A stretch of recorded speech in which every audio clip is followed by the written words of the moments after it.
So Nakenya, whenever you're ready, we have quorum.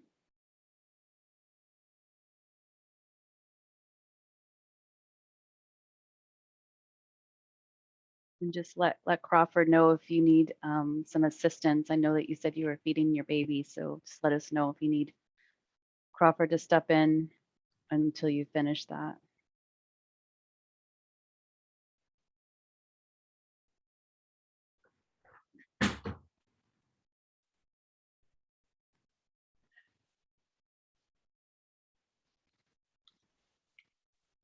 Okay, sorry about that, Nicole. I heard you. That's okay, no worries. So good morning and welcome to the CABS Outreach and Community Engagement Subcommittee. My name is Nakenya and I'll be your chair. If we can start with the rest of the introductions. Yeah, I'll just go through roll call. If you'd like to introduce yourself as a member and your name, Crawford, why don't you start? Good morning. My name is Crawford Carpenter. I'm a member of the Outreach and Community Engagement Committee. Mark. Hello, I'm Mark Thomas, alternate cab member. I'm in East County, town of Oakley. That's all. I'm moving on to the non-members, community members, staff. That pretty much wraps up the members of the committee. So Dale, if you'd like to. Yes, Dale Harrington, and I'm just peeking in this morning. Thanks, Dale. And then Monique. Good morning, I'm Monique Tate. I'm with ORJ as the program coordinator. So thank you. And I'm Nicole Popchek and with Office of ORJ as well. And that's it, Nakenya. All right, good morning, everybody. Before we move to public comment, is there any announcements that anyone on the panel needs to make? So Dale had asked earlier, and I wanted to wait until everyone was on. And I'm going to post it in chat too, so you can do your own research on it. So there was a bill that was passed by the governor, the California governor. I think it was last Thursday, AB 361, that looks like promising that we will be able to extend our meetings virtually to Zoom. As far as how that's rolled out to at the local government level, I did reach out to the clerk of the board, and they're waiting for further direction from county council, but really hoping to hear from them by this week so that we can continue as we have been, because I know for a few individuals, it's a challenge to meet in person. And as much as I would like to meet all of you in person for the first time, there is, safety and other considerations. So more to come on that, but I did want to at least pass the information. I put it in the chat if you wanted to look up on it, read up on it. There may have been other bills passed that I'm not aware of, but I know that there was a couple that were slated for the governor to sign, and that was one of them that did get signed. So yeah, I don't think it's going to impact this group. It's really the general meeting, which is 10/7, that we're really trying to get answers before we have to post an agenda for that, because that's coming up next week that we have to post for it. So anyways, just wanted to share that. More to come. Thank you, Nicole. Are there any more public or any more announcements before the public comment?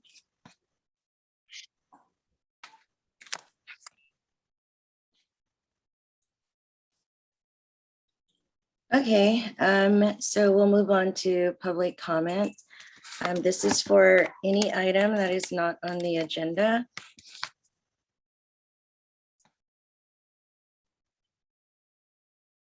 And Mark, not Mark, I'm sorry, Dale, you're the only, I guess, quote unquote, public member today. So you Yeah, have anything? I don't have anything. Thank you. Okay.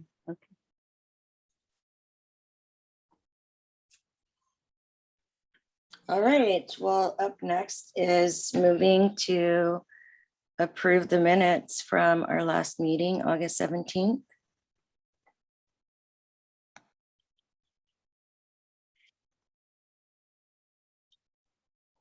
I'm okay with that. I motion that we pass those, approve the notes. I'd like to make a motion to approve. I second it. Thank you, Mark. And then we would just open it up for public comment, Dale, and that would be you, Dale, if you had any questions on it. Or No, public I'm comment fine. on. Thank you very much. Okay, I'll move on to roll call vote. Nakenya, Aye. Crawford, Aye. Mark. Aye. Motion passes unanimously. Thank you.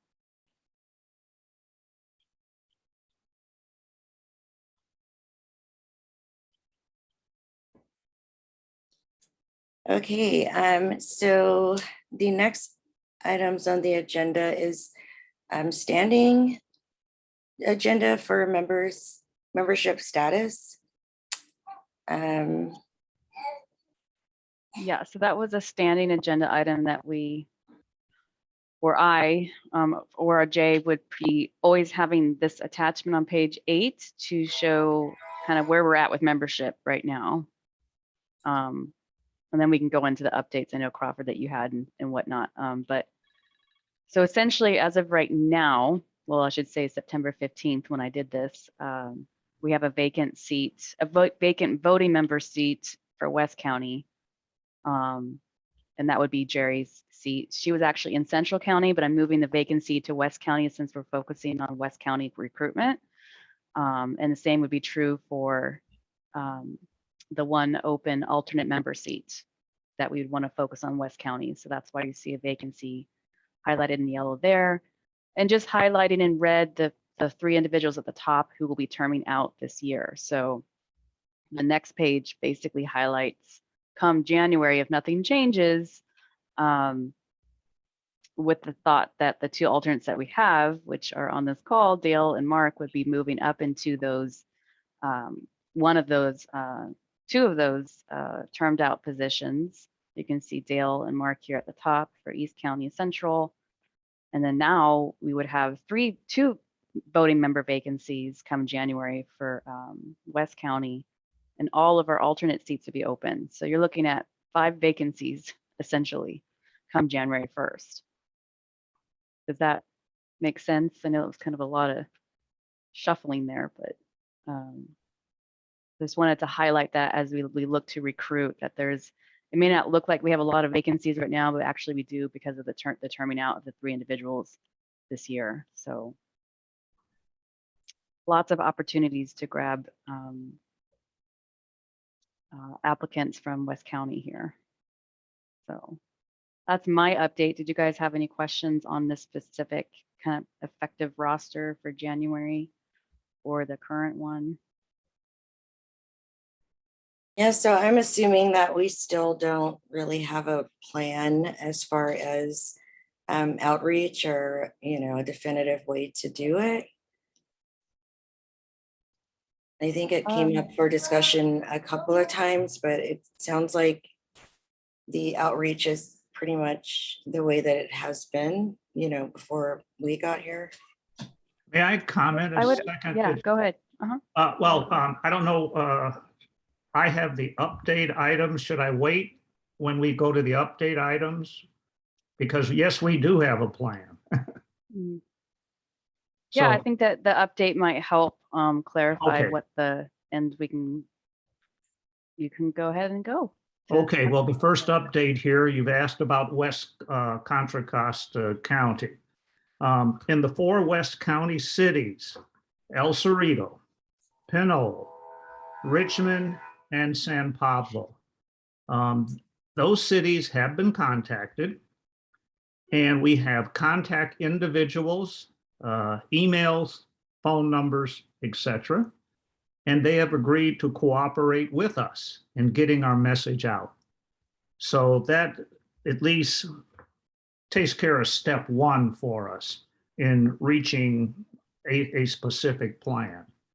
Step number two is we've met with the Diablo Valley College, and we believe we've got at least one individual that is considering joining CAB from West County. And we'll give you more information as that develops. And part of that is we met with the chair of the, I guess it's Criminal Justice Department there. They have students who are actively interested in participating in CAB. They will have the time available because it would be coursework to expand our board and to bring in people. It's nice to have the empirical side, but we need possibly another side of reviewing literature. And I think that would kind of tie the loop. But we are actively looking for people from West County.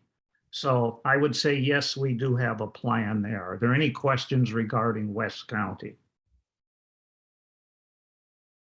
May I And move? then you have other updates too that Yeah, are well, more. Yeah, do you want me to just go to the next one here, which is senators and assembly members? Sure. Okay, And I just wanted to say that I sat in on that call with was it Matthew Morrissey, yes, it the was. department chair. It was very, very encouraging. He was, the department chair of administration of justice, and had I guess a peer faculty member that lives in Richmond that we'll be reaching out to. But he would also be our contact for engaging students to join CAB. So I was very encouraged by the call. And I think that it opens it up for more opportunities for looking at maybe other study programs, because that was the administration of justice. And one of the things that was brought up on the call is maybe looking at addiction studies, psychology, and then the racial social justice program, in looking at maybe recruiting from those, just looking at kind of the psychology of reentry, that it's just not just the criminal justice system, but it's looking at psychology, and so maybe looking at recruiting individuals from those type of study programs. So it was very encouraging. Just wanted to share that.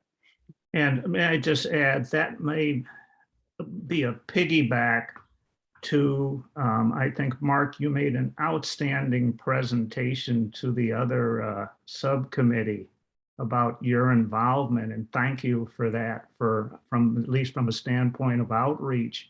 But Mark, you mentioned when you first came to us, if you don't have your head together, well, by George, housing, employment, everything else, it could potentially fall by the wayside. And I think moving forward with, I think, as Nicole mentioned, if we could get some people in the mental health disciplines, et cetera, and other areas, so that we have the building blocks, so that when you want to move towards jobs, when you want to move towards housing, we have the right mental outlook. So we thought all of this was kind of helpful. And Mark, that may lead into at least some of the comments you had made when you were considering joining us. So I thank you for those comments, Mark. Those really resonated with me.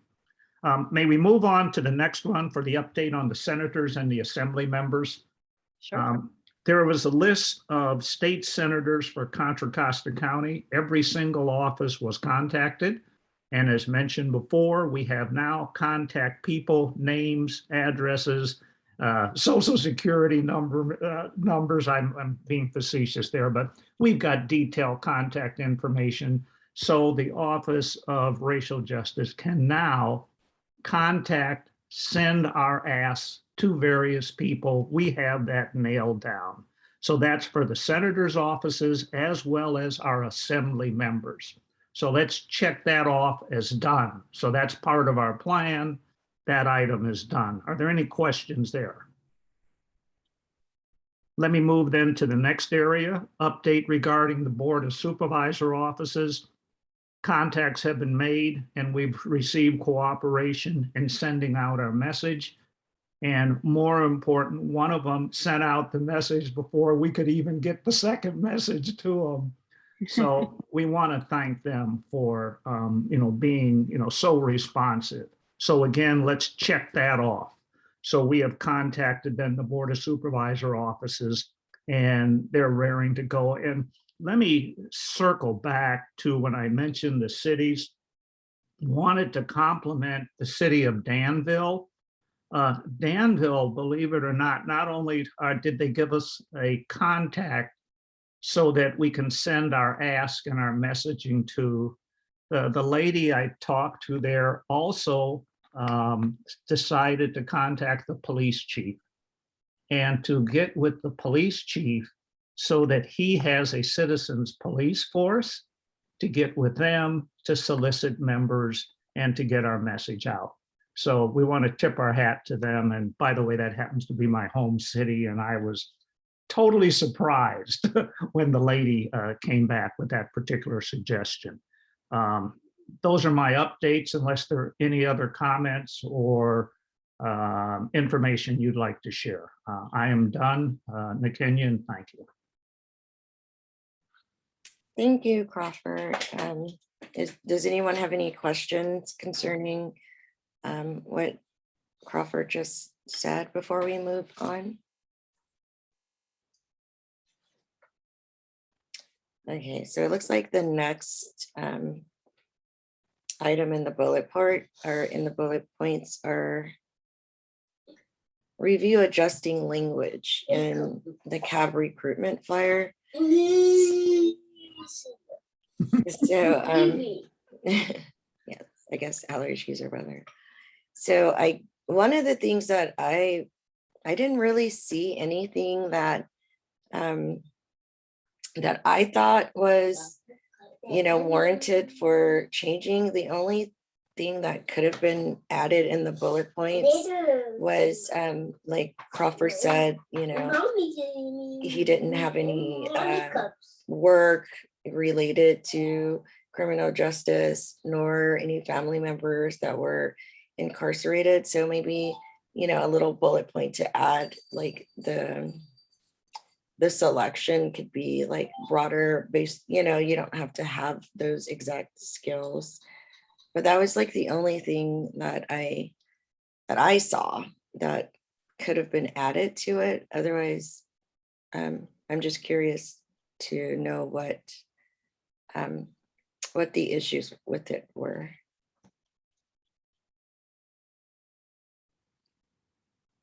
Might I comment if nobody else will? When I went through this, and thank you very much, Nakenya, you nailed it there for me, so I don't have to make that particular comment. And what I was looking at was modifying the wording and not looking for wholesale changes, and maybe add a comment similar to what we have further down, like add, or maybe we could add, or anyone interested in public safety issues are encouraged to apply. Later on, we put that, but if it seems to me we should have that at the beginning, because if you look at those 9 bullet points, the average Joe like I am, I'd say, well, I don't meet that criteria, so better move on. So I just wanted to. Where is it? Anyone right here? Anyone interested in public safety? See, we did a nice job of putting it down here under ideal candidate, but you may not even get there if you'll scroll back up. Right. It seems to be a tight-knit list of criteria that you're looking for here. Yeah. And again, maybe I'm nitpicking too much, but I wouldn't get to the next point reading the first 9. Mm-hmm.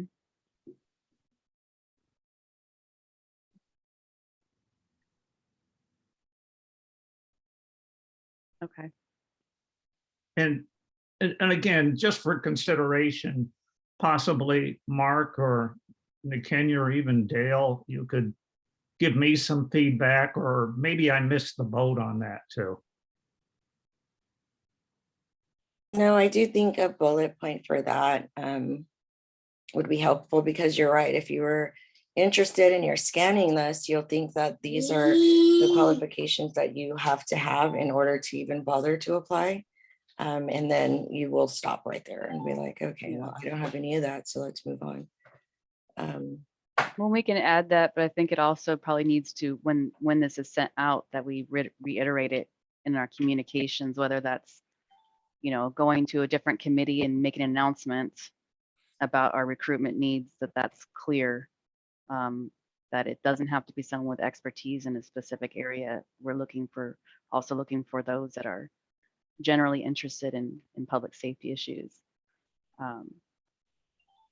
I think that will help too, because I think that even the bullet could get lost if it's not communicated up front. Okay. Well, This thank is Dale. Excuse me, this is Dale. Crawford, I agree with you wholeheartedly, that it would be important to add that as a bullet point.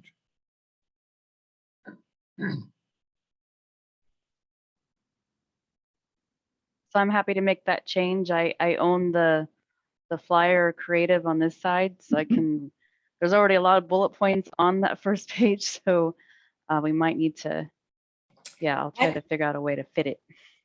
Excuse me, Nicole. Actually, I think you could put that sentence that was at the, like, below that, right? Kind of before. The bullets, Yeah.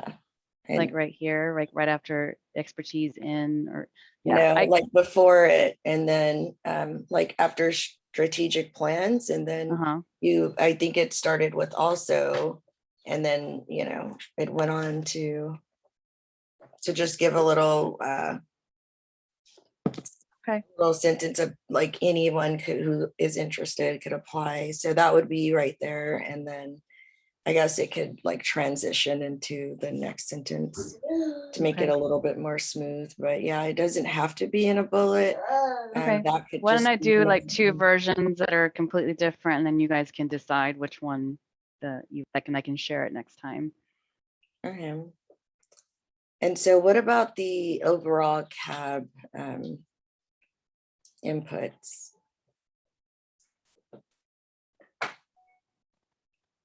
What are you referring to? The full body CAB, do they have input on I any did things? ask Michael that, and he didn't feel like if we weren't changing anything dramatic, that we should be able to just run with it. So I will say that with us just communicating the flyer out recently to a lot of contacts, there might need to be a different strategy on how we get that back out there. Maybe it's just we make the change, and then the next time we distribute it, it has this information on it, as opposed to going back to all the same people and giving them an updated. But wanted to get your thoughts on that. That was my suggestion, is just moving forward. If we make these changes, we distribute the updated flyer, but not retroactively send it out to maybe the Board of Supervisors at the very least. But Crawford, do you want to weigh in? I know there was a lot of work and effort there in getting this out to them. We can update it on the website, because that is a static place where I can go and update it there. I would think that the Board of Supervisors, they were enthusiastic, by the way, of trying to assist us in getting our message out. And maybe that would be our first step, is to start with them. And then after that, let's, and again, I think we should, you know, thank McKenya, who brought this whole issue up, of the West County. And then let's just start with, and I think the list that I sent you, Nicole, I've got stars by West County. So those would be the ones we'd want to now focus on. And maybe another personal phone call to the 4 West County individuals. And maybe rather than the interaction with me, maybe a Mark could call, McKenya could call, or we divide up those 4 cities. Maybe I'll take 2, or Mark can take 2, or however, and Kenya. And then we reach out again. Hey, we wanted to thank you for participating and assisting us. Now, here's another person from our committee, and move forward. And I think that may really meet that objective of getting West County individuals more involved, more engaged in this process. Again, that's just a thought.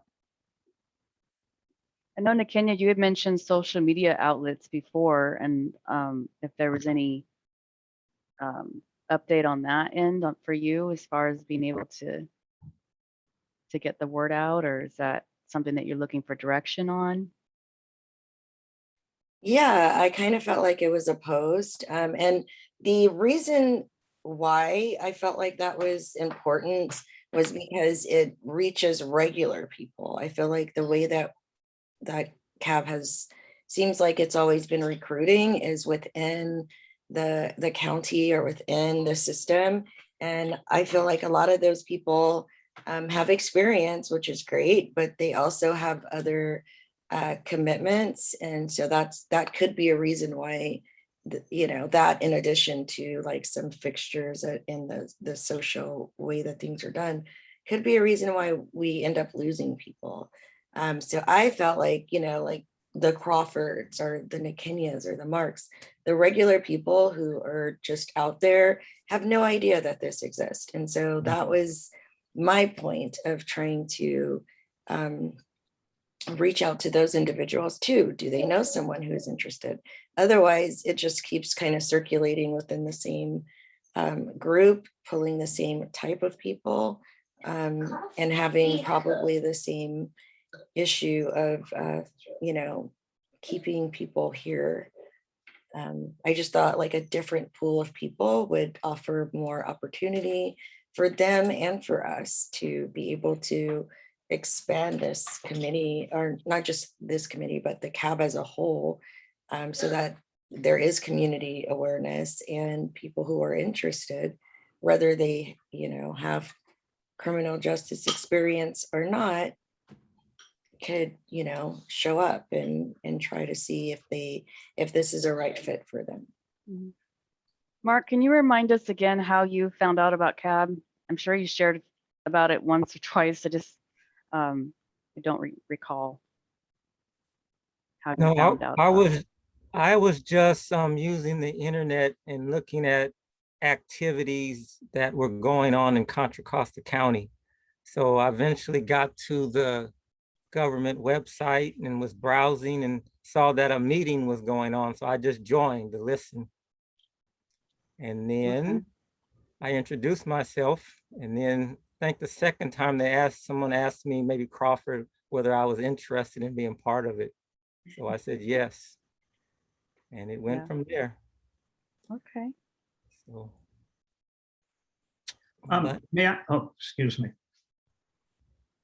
That's probably not the norm, right? I mean, that I would think that probably wouldn't be the normal way that people would find out about us. That's the first time I've ever heard that. But anyway, I had no idea. I didn't know anything about this. I was applying for the racial justice one. And I guess because I didn't get on that, the CAB, that application came in to say, hey, this could be something that you're interested in. Otherwise, I've never heard of CAB. I didn't know that it existed. I was happy to hear about it, but there was just no way, like in the regular public, that this meeting or this type of thing was ever just around. I didn't even know it existed. Mm-hmm. Might I comment that in communicating with some of the cities, and again, what is it, Nakenya, you were kind of my inspiration on some of these calls, so I got to give props to you. They're going to use social media. Some of these cities, said they don't have like a city bulletin, but they have social media.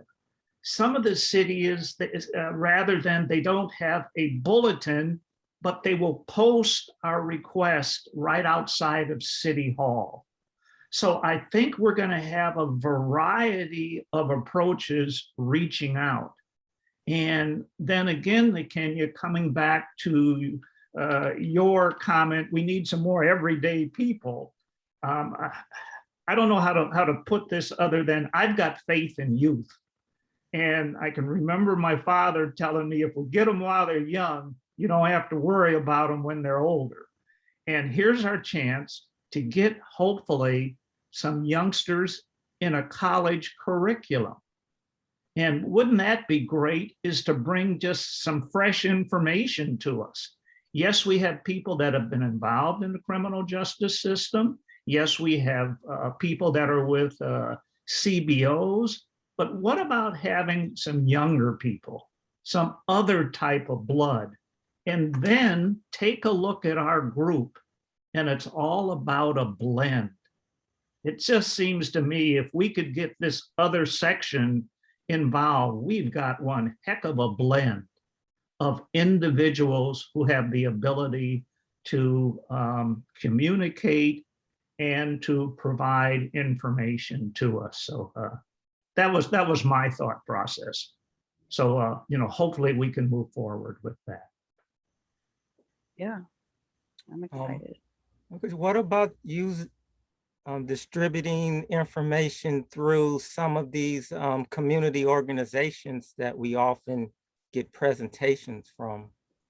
Are the people on here, are we usually retired, or are they also usually fully employed? Because there's a lot of people who are interested in these issues that work for these organizations.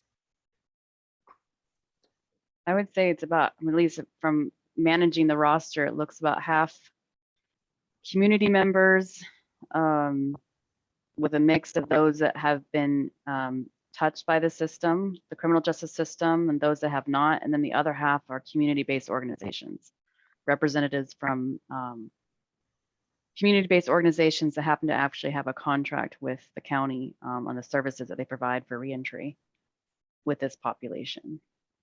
Okay. You have like Michael, who's from Health Right 360, Nicole Green, who's from Shelter Inc., Housing. We got Lila from Rubicon, Jonte from Elda House, is that right? Trying to think of some others. Yeah, so I want to say it's about half and half. Yeah. No, I was just thinking that's just CBOs are a way of distributing, and also student organizations. So there's a lot of people, the younger people have a lot more energy. They're interested at that time. So I don't know which colleges are especially in West County though. But that's another thing. They always have boards for flyers, and there's also online boards nowadays. So what's our biggest college or university in Contra Costa County? Yeah, Mark. Well, it depends on what type of students you want too, because Yeah, usually 4-year college. Well, there's 4-year versus community college. I don't know. Mark, maybe just a comment to you. The gentleman we met with, the chair of this department, Yeah. he's over, if I'm correct, Nicole, he is the chair of 3 community colleges. One's in Richmond, I think another one's in Pittsburgh, that area.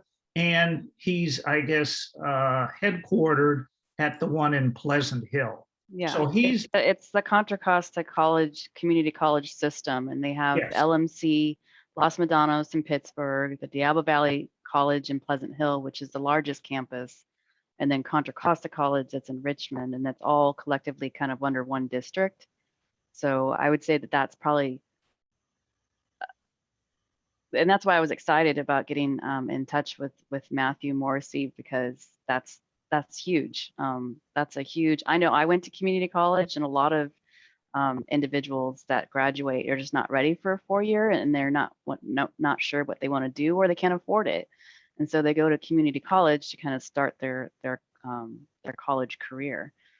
So I know that those 3 campuses are huge, and it spans across the entire Contra Costa County. So that's why I'm excited. I think that there's a lot of opportunity there. as far as reaching certain student organizations within those community colleges, I mean, we started with the specific program of administration of justice. But if you're just looking for more just general interest, I'm not sure if there is a organization within that community college district that could target more just and individuals in general. I'm not sure. When I went to junior college too at DBC, I was a science student. So I was on the other side of the campus, or then the social justice side of the campus. I think that there could be flyers there too. And I think that there are like student unions that could be targeted for, you know, criminal justice or people that are interested in going into the field or understanding a little bit more. So there's a couple of things that could be done to kind of reach people on the campus, kind of where they are. And We used see, to have a club day where it was like there was like a bunch of people that would stand outside of tables and flyers and stuff, but that was a long time ago. So that was like 20 Yeah, years ago. So I don't know if they still do that. they still do that, but that wouldn't be, because there would probably be a lot of people, like, you know, a lot of students work. So not everybody has the time to go to those. Right. You know, I think I could see people who aren't students going to that just to get a feel of whatever, even though that would be great too. But for the most part, where I found jobs, or I know like for me, when I was looking for, you know, something to do or to volunteer, they're, you know, or like boards, you know, at the school or on the campus that you can look at and you can say, that sounds interesting. And, you know, like that's normally how people, I think, in college do it, depending on the kind of student they are. They're kind of busy. And so if you're looking for certain things, and I know some of those criminal justice type classes may have a requirement for people to just try to get some experience in somewhere. And I think there's just a lot of really good opportunities. And this is why it's really important to have a diverse pool of people, rather, you know, so that the energy You could is also spread. show up at class and do an announcement if it was planned, but that would be very targeted, right? Well, yeah, if and you there were to is do no that. one class, like, you know, like when I was taking sociology, that was just like one class, you know, that Right. teacher taught out of all of them. So in that case, maybe just giving the professor a flyer or something. Mhm. But I do think like some sort of board where students that are like maybe a little bit more intellectual will read, and then decide from there. So yeah, for the college, I do see potential there as well. And there is a campus at San Ramon too. That's right. And Well, I think I don't know what the state is right now, because I think that there are like half online classes and half because of COVID. I know at one point last year they were all online. I'm not sure what the state is now with the community or the colleges in general. I have a suggestion as well. So I wouldn't rule out high school either, particularly for students that are about to graduate. So probably the best point of contact may be the Contra Costa County Office of Ed. And I would do it like if there's a flyer, or even this flyer here could go to the Contra Costa County Office of Ed to be distributed to their high schools. They may have like a social justice academy, or they may have a career fair, or any type of outreach where you can get the word out, because that will be your same population. Many of them will be going to the community colleges, and for me, it's more about awareness, and that's how you recruit people. I think Kenya mentioned that, you know, like everyday people may not be aware of CAP, so I wouldn't rule out the high schools as well. I'm happy to follow up to some of the other committees that actually have a youth specific seat to see what their process was, and to see if they're able to retain and it's working. I'm just curious myself, so I'm happy to follow up internally on that end. Dale, I see your hand up. Yeah, I was thinking that a student, it's easier for a student if we're on Zoom, because the amount of time for the meeting is the same as in person, but the in-person takes time for transportation both ways. And so that could be a factor that might prevent some of them from being involved. Whereas if it's just Zooming, they might be able to do that Yeah. between classes. Yeah, I know that this bill that I posted in the chat, if it goes the way that it's supposed to extend the ability for us to meet Zoom to 2024. So I think we can definitely, I don't know if we need to advertise it Zoom in the way that would entice them. I'm not sure if we can go in that direction yet, but And we I hear say what you're things- saying. Yeah, we could, if Zoom is an option, we could also, add how flexible it is to come. Because Dale's right. Like when you have classes and you have tests, the kinds of student that we want would be will be organized. And so they would be able to say, okay, this is something that I could put into my day or not. And then, at a later time, if they had to catch up with, their ambassadorship or whatever their criterias for being here are, they would have time to do that instead of like letting it be crammed. They would be able to plan that in, which I think would work really well for a college student. And with that said, I probably should edit that bottom part that says that CAB meets at 50 Douglas, because even if we were meeting in person, that would not be the location, at least not right now. So Mhm. we should probably revise that to say temporarily via Zoom. Something needs to change there because it's a little misleading. Yeah, in Not fact, quite that's a accurate. good point, because if I were looking at this as a student, I might not even consider applying, because I don't want to have to go to the meeting, so to speak, in Martinez. Yeah. I think, yeah, we need to temporarily change it because that is the reality right now. We need to wait a little bit longer so we get direction from the county. So I don't want to advertise all over it that it's Zoom is an option for the entire year, but we don't know that. So I wouldn't be comfortable putting that on there if that wasn't the case. But like I said, we should know soon, hopefully this week.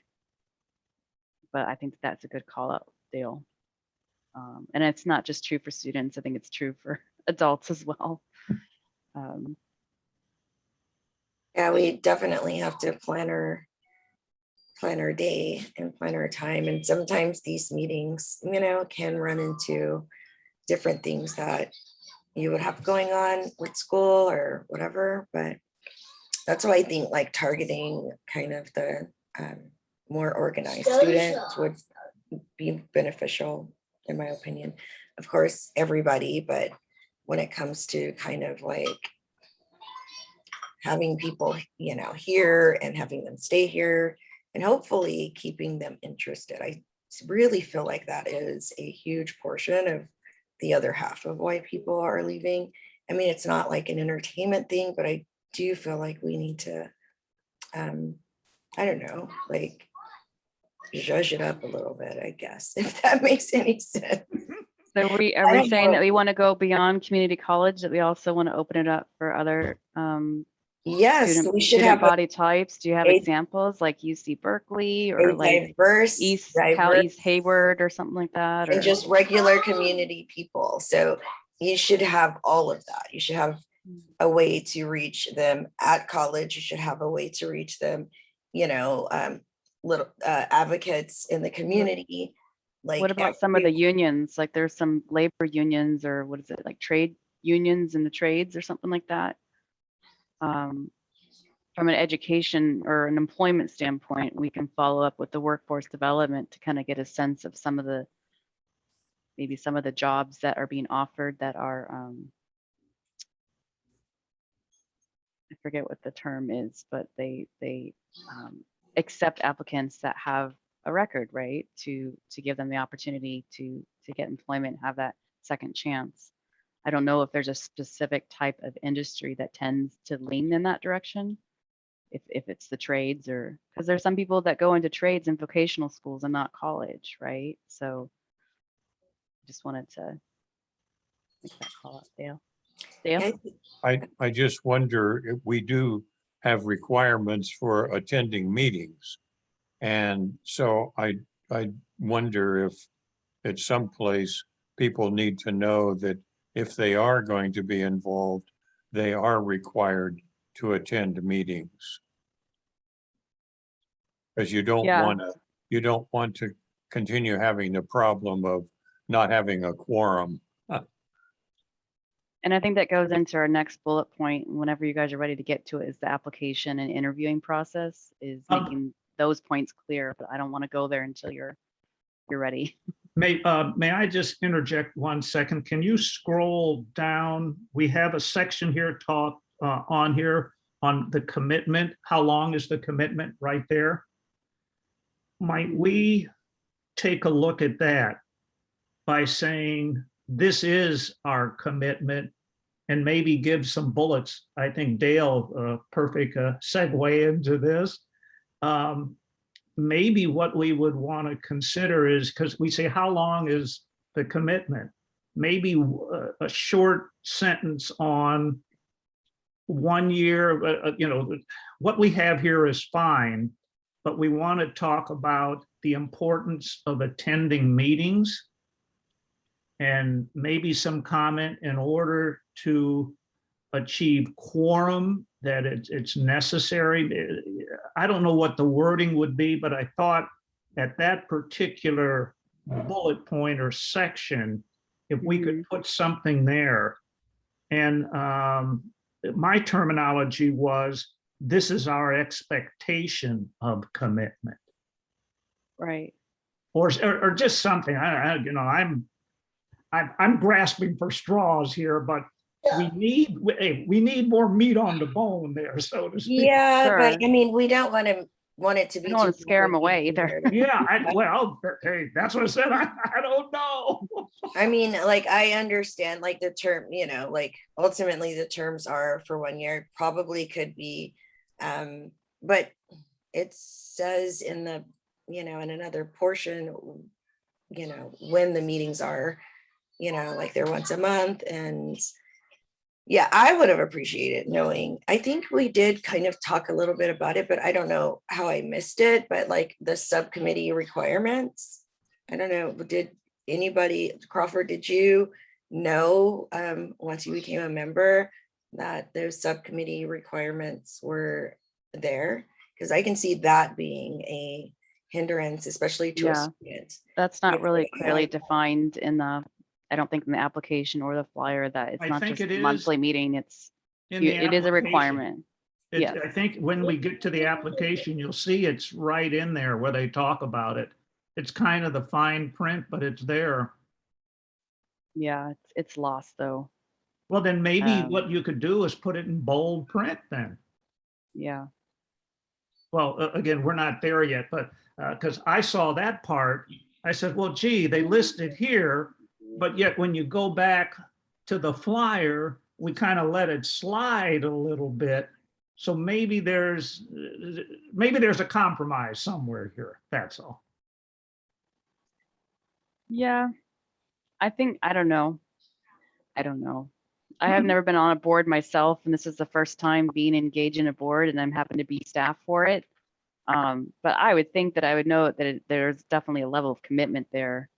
I may not know exactly from the flyer or even the application, but I know just my nature, that would be probably one of the first questions that I would have to the committee when they're interviewing me is, like, what is the commitment? But maybe not everyone has that initial question. But I think it needs to be clear from it needs to be clear from the committee to the applicant though, and we can do that through the interview process if this is not working, because this still is just, you don't have as much control on how they're interpreting this, right? Until they get in front of you and you have that informal interview. That's where a lot of the dialogue, opportunity for dialogue, and it's a conversation, right? So, Well done. but I can look at changing this line to say something else, give you guys some examples next time that would maybe be more clear on the commitment. I mean, even the 3 years, I mean, I understand we want to get committed people for 3 years, but I think this is even a little misleading. It sounds like, it comes across as that this is a 3-year commitment. And really it's a year commitment with the option to renew every year up to 3 years. So even 3 years could scare people away, Mhm. but especially a student. Yeah, I well, would maybe you think can that would wordsmith scare. that, Nicole. Yeah, let me work Yeah. on that internally and Good. see if we can word that differently.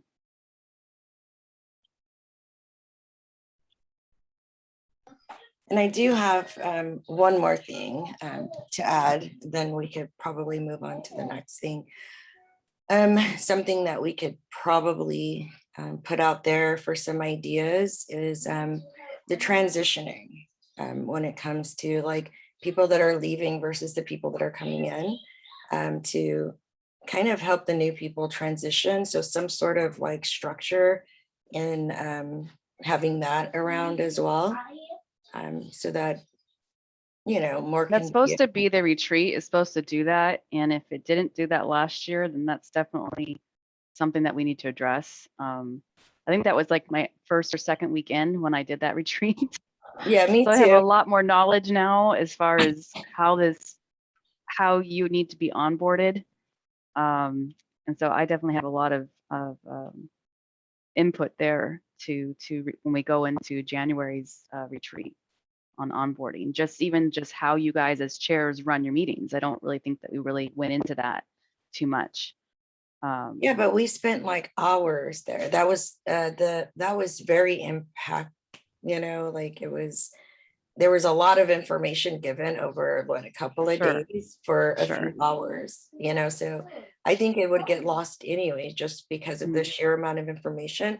But I'm talking more of having it in practice, you know, like people that are already here, you know, can they help, you know, transition the newer folks that are coming in, or if there is something that we can have that would let that be I guess a part of it. I think that would help a lot of the new people, because a lot of us really didn't have anybody before us here. And so we just had to kind of figure it out on our own, which you know, like that shouldn't be, it doesn't necessarily have to be that way. I mean, again, you have a diverse pool of people, you have people with different skills, and then you could try to get some more ideas about how to make the cab more desirable for the diversity of people that we are looking for.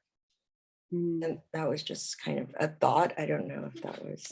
So I'm hearing a couple different things that's making it more appealing. That's one thing that I would think this group would be tasked with. And then the other is some type of transition for alumni to new members. What I don't understand is that more administrative on how to run meetings, or is that more just on the deliverables that and mission that the full committee has and the individual subcommittees have? I'm just trying to understand what type of transitioning. Yeah, I do think everybody should be a part of that. But the type of transitioning to me is it's more of like a professional thing where, you know, you have people that were here, they had their accomplishments, and to make sure that, you know, things could stay successful, having some sort of way to, I guess, bridge the gaps from people that are coming in versus those that are leaving. You know, like, you know, especially if we're looking for people who've never done this kind of work before, you want to also just have that substance, like people actually being able to get some things done rather than spend the whole year learning about what it is they're supposed to be doing. So that's the kind of And then I feel like it'll be more efficient. It's like, and then we can like focus on actually doing the things that we're supposed to be here to do. Mhm. But yes, that's everybody. That shouldn't just be dumped on like this committee. Like everybody, I'm pretty sure probably have thought about it. And it would be nice to hear that the input from them concerning it. Monique, did you have your hand up? Yes. One suggestion could be at the retreat. This committee could propose a workbook to be established, and it would be a workbook that states what the norms are, like the responsibilities. But it would be in an effort to onboard new people. Just, you know, a list of norms that you would have. And at the retreat, it would be everyone in CAB who would be able to contribute. But I think it should be kind of housed in this committee, because you're the committee that would be the one to do outreach, membership. So that's just a suggestion, because I know boards sometimes have workbooks that you can refer to for. Maybe it's like an onboarding checklist, because we're actually working on something similar over here, because we're getting some new hires on what is some of the administrative stuff that people need to know, because there is a lot of, and Dale knows this, there's a lot of different documents, operating documents that this group has, this committee has. And you may overlook it because there's a lot of which one is what and which one, why would I want to look at that for that purpose? We don't have anything that identifies, like, why would I want to look at the operating guidelines? Why would I want to look at the platform document? Why would I want to look at the work plan? What are these things? And there isn't one document that really defines what those things are. That's a good point, Nicole. If there was like a Word document that listed all of them, so a person could go to one document and then see the listing with a brief description, I know I would have appreciated that.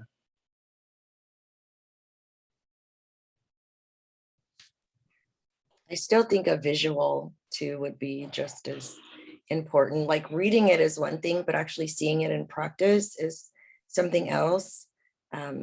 So that's the part like I would appreciate seeing. And even though, you know, we do outreach or whatever, I think that the full CAB should have input on, you know, what they would have liked to see or what they would like to see in transitioning. Like we can't speak for everybody, but I would really like to know if there's any other ideas on this, along the lines of this, as far as. When we had that planning ad hoc meeting in July, and I wasn't there, but I did watch the video of it, and there wasn't really a whole lot that anyone had to say.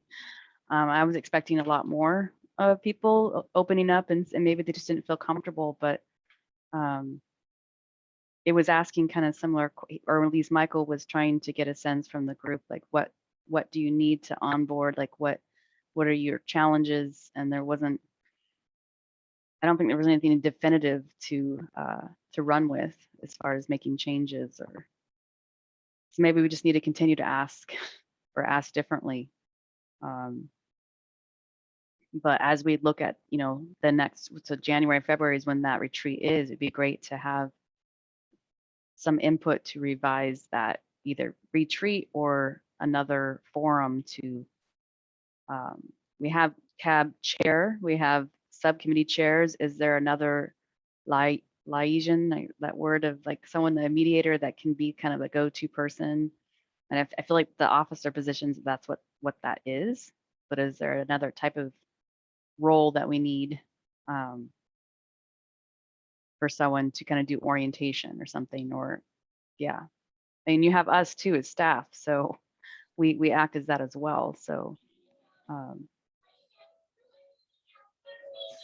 yeah, that's why I think that the whole group input would be helpful. I think in that July meeting, this was the first time a lot of people were able to see each other, right? And that could have been it. It was just sort of, you know, people didn't really know each other, feel that comfortable. And so maybe they just didn't, you know, talk very much.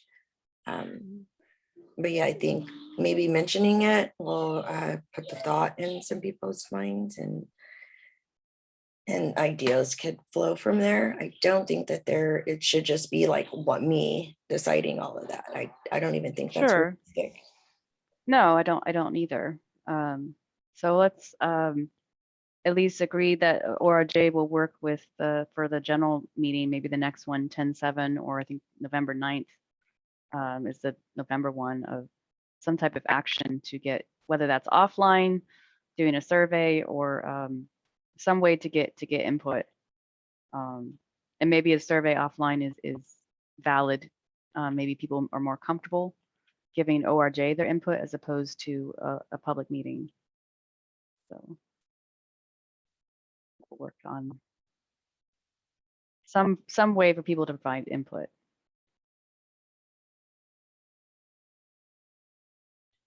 Yes, options are always good when it comes to that sort of thing.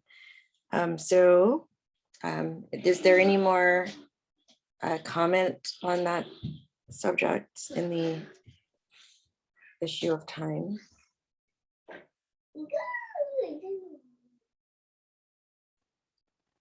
Okay, so I feel like because we started this conversation on reviewing the language of the CAB recruitment flyer, but I feel like we talked about the application and the interview questions. I mean, they were mentioned. Was there anything else that I did some research just to see what because the racial justice oversight body that we're also staffed to, they have a totally different application. It is not owned by the committee, it's owned by the clerk of the board. So, and I'm sure some of you may have even applied there. They have their own, it's a different application than what I'm showing on my screen right now. And it's, like I said, managed by the clerk of the board. And I wanted to see what questions were on that were possibly different than what we have. And a lot of our application, just looking at it, and Crawford, I know you might have call outs as well, is really just an introduction of who CAB is, how it came to be established. That's all the AB 109 language there, and how this body was governed or came to light from the Community Corrections Partnership. And then there's a lot of language about, commitment and eligibility. So there's actually not very many questions on it when you get to the meat of the application itself. It's really just mostly an introduction of how CAB came to be and some questions on the commitment and eligibility. So both applications require name and contact information. One thing I found interesting is that the advisory board, that the clerk of the board, their application does not ask for gender or ethnicity, and I'm not sure why. I know that we do, but they do not. I just wanted to call that out. I don't have any opinion about it. It's just, I thought that was interesting. They also ask for education. We do not ask about education. And what was the other one? Everything else is pretty much the same. And then they asked one question: have you ever attended a meeting of the advisory board of which you're applying for? Which is not a question that we asked, that I thought might be an interesting question to put here, or at least ask in the interview itself. I know that Dale, you've attended meetings before you actually became a member, which showed your commitment and your interest.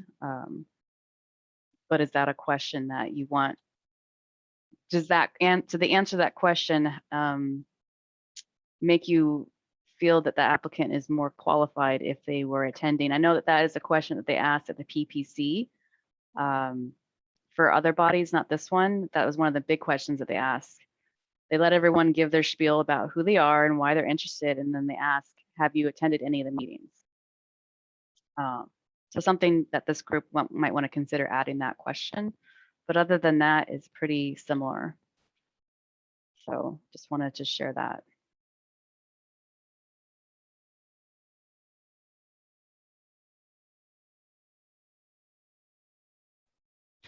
Thank you, Nicole. Let me see where we are. So I guess we would be discussing the next steps if no one has any Any more commentary or suggestions on the previous subjects? I do have a Did question. you Oh, go ahead. over the Crawford, did you want to talk about the interview questions? Did we bypass that? Yes, if we could. Okay. There was an attachment. Could you call those up? Yeah. These are some questions that I thought maybe we should take a look at, and maybe divide them among our board members. Pardon me, our subcommittee members. And maybe there are more questions also. But I notice sometimes when we have applicants, we don't throw a lot of insightful questions at them. It's like, oh yeah, okay, I looked at your resume or your application, and then we move on. So these are some of the questions I had used in the past, but they may not be, appropriate for a group setting, but I thought maybe we could go through these and see if maybe we need to expand this list, because it'll be Mark, myself, and Kenya, will be responsible for interviewing people. So how do we want to move forward with that process? And that was why why these questions were presented. And I see that you do ask here, number 3, if they've attended any meetings. That's Yes. good. Yes. So we don't have to put that in the application. You Yeah. can just ask. And, again, any feedback from you, Nakenya, or Mark on these questions? And then Dale? And, oh, by the way, these here, this was because of you, Dale. So you should look at this. After reading your application, I came up with these 3 additional questions.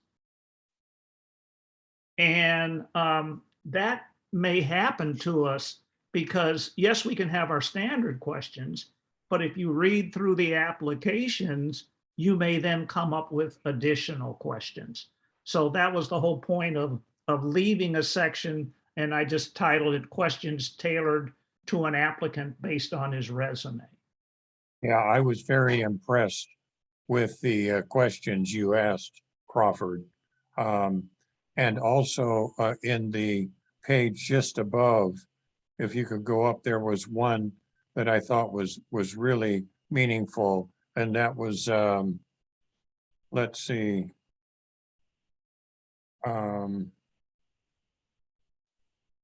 Number 7. I thought that was a really good question. Yeah, excellent. Mm-hmm. Well, that question came from Mark, believe it or not, because when we were interviewing Mark, I think you'll recall, we were talking, he was presenting certain things, and I'm just sitting there mesmerized by what he was saying. So, and then I said, well, doggone it. Hey, I just got out of Mark, if your head's not right, nothing else is going to matter. And then to prioritize funding, that's what I got out of Mark. So Mark, so glad you're with us. And I did reach out to county council to see if there was any limitations or requirements for interviewing questions, specifically tailoring your questions. I haven't heard back yet. And the only reason I think you and Crawford and I have talked about this, that the only reason I bring that up is that in other avenues within the county, like for recruiting jobs here or for the contract processes, we're only allowed to ask the same question to the same or don't say this right. You can't tailor your questions to an individual applicant. You have to ask whatever questions that you set forth, you have to ask each applicant the same question. And that's for that's my understanding, a longstanding kind of requirement. And then when you can vary, though, is based on an applicant's response to a question.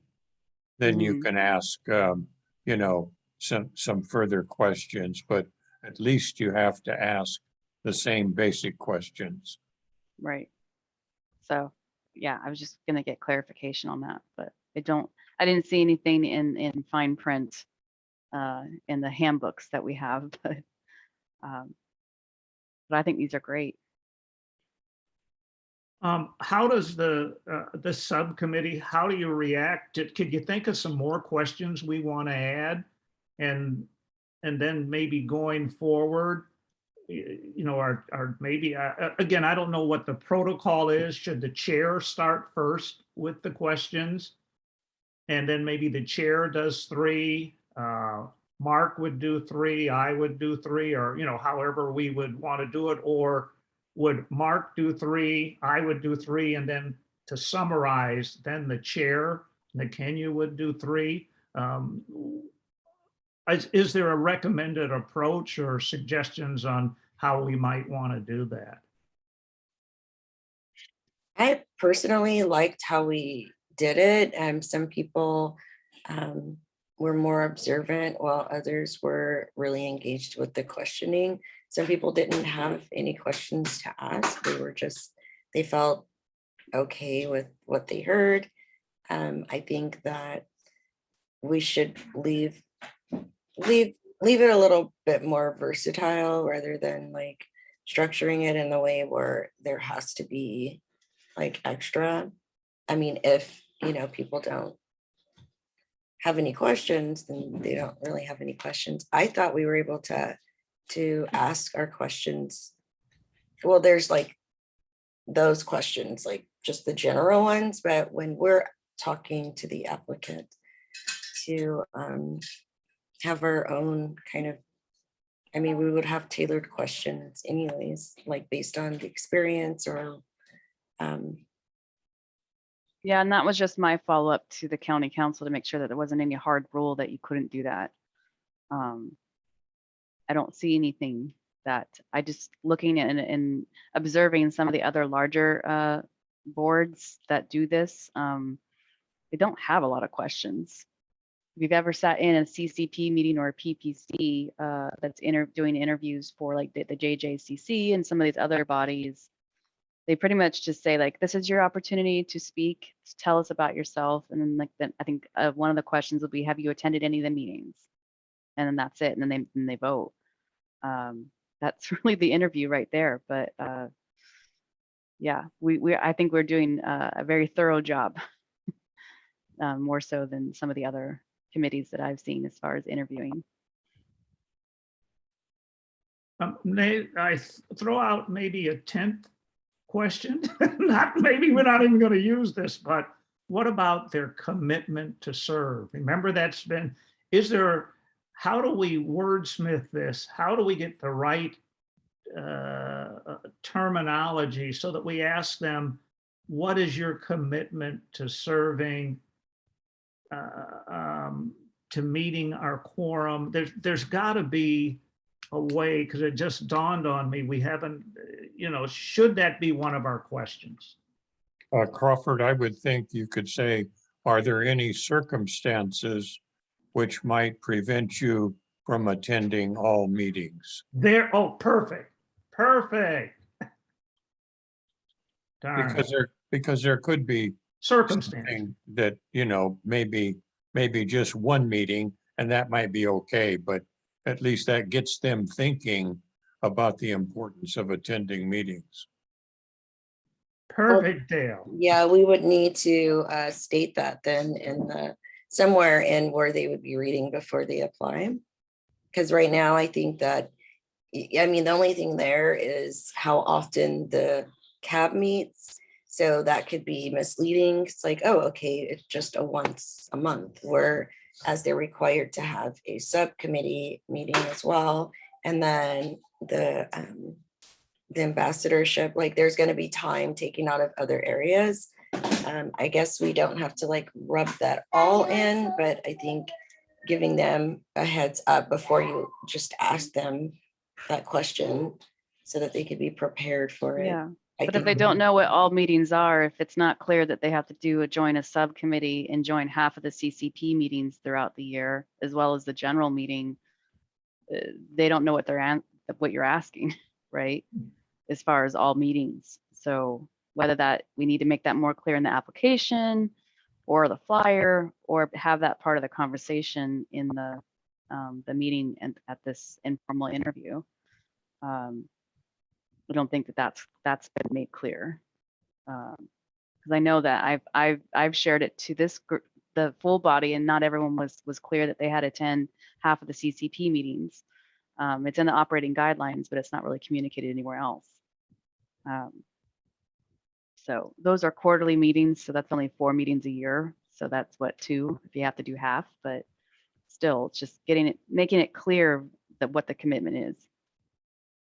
So I think the combination of making the adjustments that we need to make in the flyer, and maybe some of the questions will get that point across, or at least get an understanding of whether or not they can or cannot commit.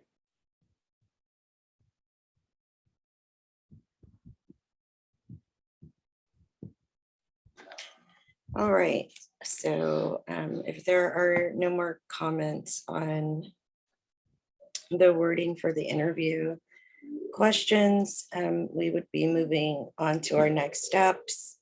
I would, go ahead, sorry. Well, so I just had that we would have that standing agenda item for the membership status still, and I'll have an updated flyer to share, based on the feedback today. And we do have an applicant that submitted an application that I have to figure out how to download. It's a resident of Oakley though, but I don't know if there's any reason, if it's not West County, do we not want to bring them forward, or how do we just interview everyone that applies? How do we handle that?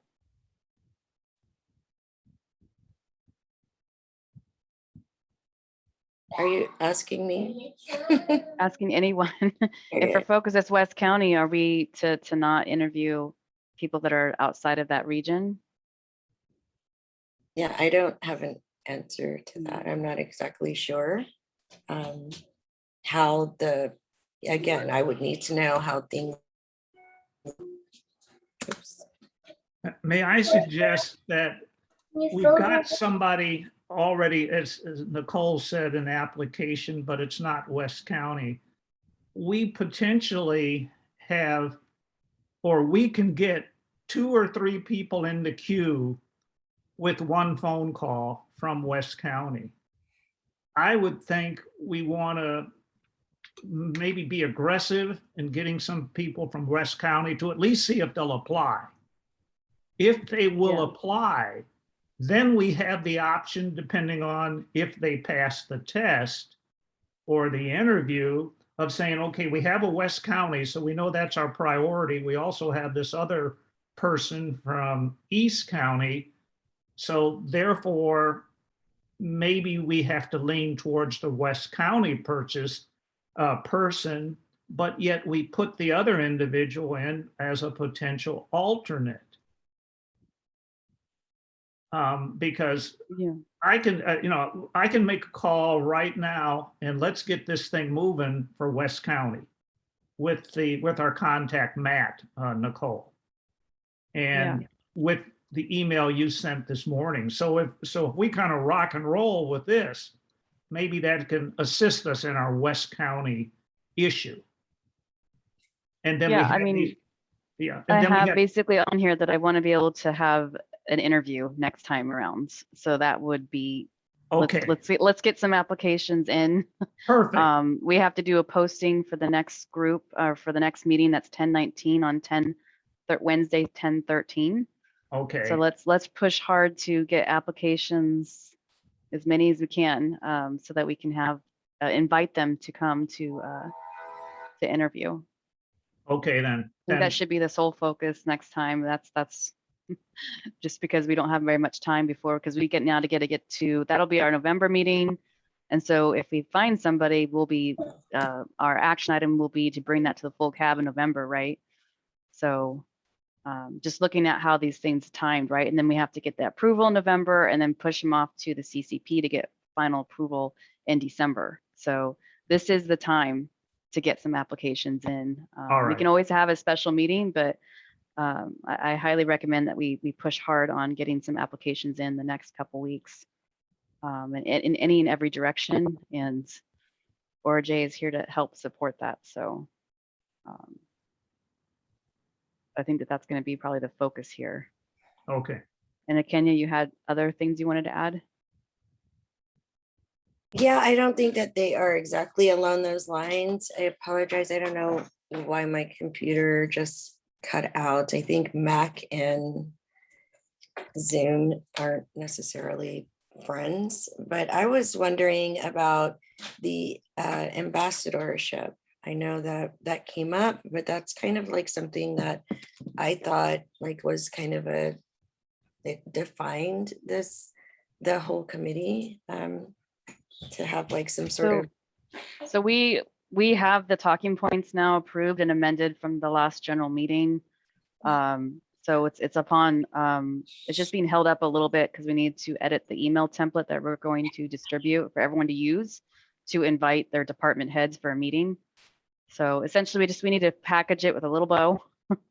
And then we'll be sending that off to the different teams of people that are assigned to the department heads. So I will be sending an email to whoever's assigned to the CAO's office and whoever's assigned to the sheriff's office. I'll be sending individual emails with a package of what they need to move forward in that scheduling that meeting with that person, with the contact number and the email list for that department head that they're assigned to, with the talking points as their script and any other support that they need. So that from my perspective, this group is pretty much done the heavy lift. At this point, it's just getting the word out and getting that moving so that people can start scheduling their meetings, having their meetings, and then reporting back out in November at the general meeting.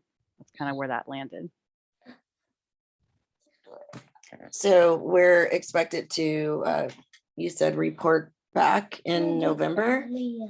And the individual assigned the assignment. So if you're assigned to a police department, I think that was one of yours, or the sheriff, I can't remember. Yeah, it was the sheriff. You'll schedule that meeting here maybe this month, maybe early next month in October, so that in time, so that you can have that meeting and then have a report out at the general meeting on November 9th. Okay, then we should That's be the goal. like, we should have probably had all that together yesterday, because then when it comes to trying to schedule meetings, that schedule, his schedule, my schedule, you know, Right. yeah, that does not give me a lot of time to be able to establish any kind of rapport, let alone. Well, that's the ideal, is we get it in November, but if not, it has to be pushed to December. Then that's, you know, if he may not be available in October, we don't know, but we weren't able to get the talking points amended until a week ago or so. And there were still some amendments. We approved it in the general meeting on September 9th, but there was an amendment that needed to be done based on the conversations that came out of that meeting. So you can start to see how things, you know, these deliverables, our work is hinged off of these deliverables. And that wasn't just on this group, that was a collection of everyone providing input from all the different subcommittee meetings. And so, and then this can come up in a lessons learned, right? Getting ahead of those talking points a lot sooner so that we have more time.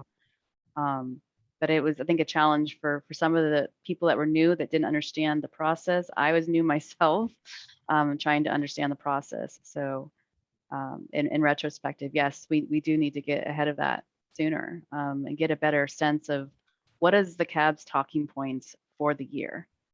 I think we spent a couple months kind of just really understanding what the work that needed to be done.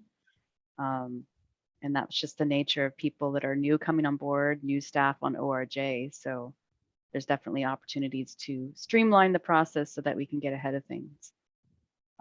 I think we're in an okay place. We would like to get that out this week.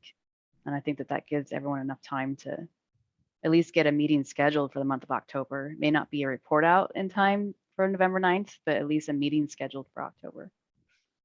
That's the goal. I think like this was the point of the transition period that I think would be more helpful for people coming in. You know, I thought also that we were trying to pair with people who were already there. I thought that came up before. And we did the best that we could for that. So the people that we paired with should be someone who's been on CAB for at least a year. If it didn't turn out that way, we try to make a point to add somebody, a third party individual that has been on CAB, so that no new person is going out there on their own. So we definitely did, when we did the assignments in this subcommittee, we made an effort to account for that. So there shouldn't be anyone that's new that's also paired up with another new person. It shouldn't be that way. Yeah, I think we probably, I need to review what came up. I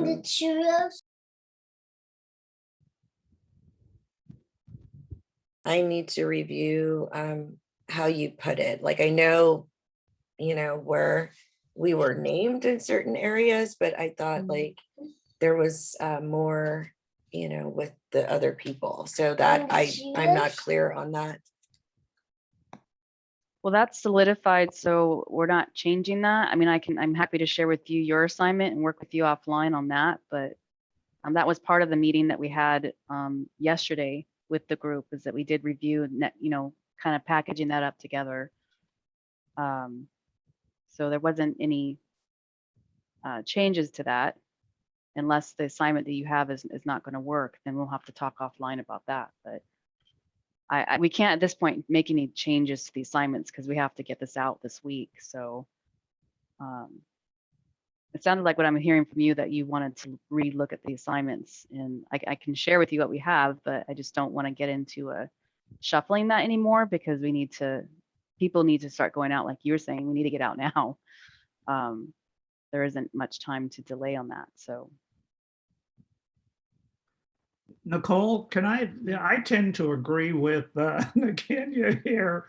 And it seems to me our process on those talking points, that should be completed by the end of July, August 15th, the latest. Because think about the year schedule. Children are going back to school. Then we start getting into holidays. And then you're at the end of the year, and if people are on a fiscal year budget, they've got difficulties, you know, meeting with you, etc. It seems to me, now again, I'm looking forward, you know, what's done is done for this year. sure. But maybe when we have that retreat, we should say, hey, look, by July 31st, talking points are signed, sealed, delivered. Then that gives you time for, it may take August, it may take September. It gives us time to set up these meetings and to maybe bird dog people. We have more of an extension of time to bird Sure. dog people into setting up these individual meetings. And that's just a suggestion, but No, I think I welcome you guys to talk to the full body about that. I Yeah. tend to agree myself, quite frankly, because I've been trying to keep this project timeline so that we are not running into this having to rush to get talking points. And I personally feel like there was, even though we didn't have any special meetings yet, because last year they actually had quite a few special meetings, we've avoided that, but there's still this sense of rush to get, yes. you know, the requests from our CBOs. It just seems rushed. And Mhm. so I would welcome this group to either at the retreat or maybe at the last, you know, December, before we head into the retreat, because we're going to start planning for the retreat, having some input on what that retreat should look like, on revising the work, because that's part of the work plan, right? Is the timeline. Mhm. On how individual timelines for the subcommittees, and there are some deliverables that inform each other between the subcommittees, which is why we created this new meeting to have all the chairs from all the subcommittees, a non-public meeting to occur every month so there could be better collaboration. I just think, unfortunately, it kind of came too late, because I don't think it's as helpful now. It would have been more helpful earlier in the process. So I'm hoping that the recurring monthly agenda planning meeting will be of help next year, more of a help next year. But yes, I welcome this group or individual members to bring that up at the full body, because I tend to agree myself. How can we get more ahead of it? Because it does seem a bit rushed. And it wasn't so much the assignments, because we came up with the assignments quite earlier on. It's the talking points. It's Yes. this full body deciding on what is CAB going to go for this year? What are they going to represent this year?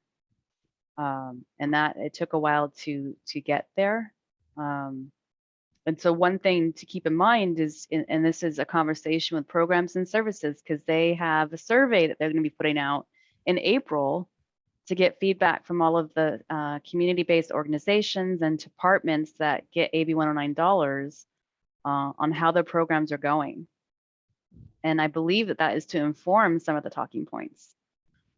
So it's not just looking at your individual work plan, it's looking at all of them collectively and how they inform each other as far as deliverables are concerned. So I definitely welcome that. Maybe But you could, I can't tell you what to do, but I can tell you that I somewhat agree. But it's for the full body to decide on if they want to make changes. But I just don't think you can do it in isolation with your one subcommittee, right? I think it needs to, especially because talking points might be on it might be a deliverable for the subcommittee, but as you know now, it's informed by all the others. So we have to kind of get everyone on the same page. maybe as next steps, Nicole, you can just say we need to pick up the pace next year when it comes to establishing talking points, and maybe we come forward with a recommended date. Yeah. Well, and propose that to CAB, because, again, I go back to Kenya, everything's so jammed in here at the end of the year, my goodness, and you forgot the most Right. important thing, football season starts, and you got all of these things jammed in. And I just think Yeah. if we picked up the pace at the beginning of the year, we can flow into this a little better. I think the way that it would have worked better was a transition period. I think that this is the amount of time that it took us to be able to know what we were doing and understand moving forward. So if there's no transition period to sort of help people get on board and move a little bit more smoothly, then this is kind of how it ends up, because we had a lot of questions about what we were going to be doing, and that took time without people who were here before us giving any input or doing too much. I mean, we had one person, but that was basically it. So I do think that setting up members of this committee for success, like there should be some sort of transitioning period and some Well, I sort think of people were encouraged to keep the status quo, but you guys are empowered to change your work plan. You are that's why empowered we to could have change been that. doing that anyways, but we had to do a lot more because there was no structure before us. So I felt like we were kind of tasked with developing it ourselves. And so that took time away from the actual work that we are required to do. And so that in that aspect, that's not ideal, in my opinion, for success. But okay, in the effort of time, we are a little bit over, and I just wanted to make sure that we had our next steps clear before we adjourn.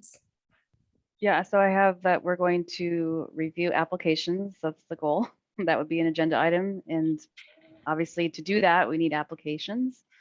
And then just keeping the standing agenda item for membership status. If for some reason that changes, then we need to talk about that. And then as far as proposing, I like, Crawford, your idea about proposing some type of new timeline or new work plan or something. I just don't know. We'll have to talk offline about what can we inform, or what is that? Do we just talk about it? Do we actually bring up some of the calendared items on the work plans and look at each work plan? Just kind of looking at it from a calendar standpoint. That would be my only, it would be something we need to talk about. Monique, when she schedules her recurring meeting with you to discuss agenda items, I guess you'll have to dig into it there. And then I'm assuming, Nakenya, you'll be doing the full report out for this subcommittee come 10/7, as long as it's on Zoom. In person, that might change whether or not you can do it, correct?